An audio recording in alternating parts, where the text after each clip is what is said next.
अस्सलाम वालेकुम व्यूअर्स, कल उम्मीद है सब ठीक होंगे और आपका रमज़ान भी अच्छा गुजरा होगा। अल्लाह पाक इस रमज़ान के सदक़े सबकी परेशानियाँ दूर फरमाएँ, जो बीमार हैं उनको सेहत अता फरमाएँ, आमीन सुम्मा आमीन। आज मैं आपकी रेसिपी लाई हूँ, हम गार्लिक और लहसुन को किस तरह स्टोर करके रख सकते हैं। ये आप देख सकते हैं, मेरे पास जितना भी लहसुन था उसको मैंने एक बर्तन में डाल दिया है। ये बहुत ही अच्छी टिप्स मैं आपके लिए लाई हूँ। उम्मीद है आपको मेरी आज की वीडियो बहुत अच्छी लगेगी।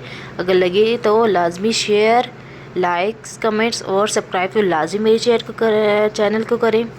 ये आप देख सकते हैं, इसकी मैं सारी गुटली अलग कर दूँगी। ये इस तरह ये आपके लिए बहुत ज़्यादा मुफीद टिप्स है, ट्राई लाजमी कीजिएगा। ये आप देख सकते हैं, मैंने सारी गुटली अलग कर दी हैं। अभी इसको मैं बॉटल्स में डाल दूँगी। ये मेरे पास कांच की बॉटल्स हैं, आप किसी भी बॉटल्स में डाल सकते हैं। ये आप देख सकते हैं, मेरे पास ये बॉटल्स को मैंने अच्छे से धो के ड्राई करके रख दी है। अब इसको मैंने जितना भी लहसुन मैंने छीला है इसमें डाल दूँगी। ये आप बिना पेस्ट के भी आप इसको बना सकते हैं और मर्ज़ी है पेस्ट भी बना सकते हैं। मैंने पेस्ट इसलिए नहीं बनाई क्योंकि मुझे इस तरह का लहसुन ज़्यादा ज़रूरत पड़ता है। आप अपनी मर्ज़ी से आप इसको पेस्ट भी बना के रख सकते हैं। ये देख सकते हैं, मैंने सारा लहसुन बॉटल्स में डाल दिया। अब इसको मैं फ्रिज के ऊपर वाले पोर्शन में, मतलब के फ्रीज़ वाले खाने में रख दूँगी।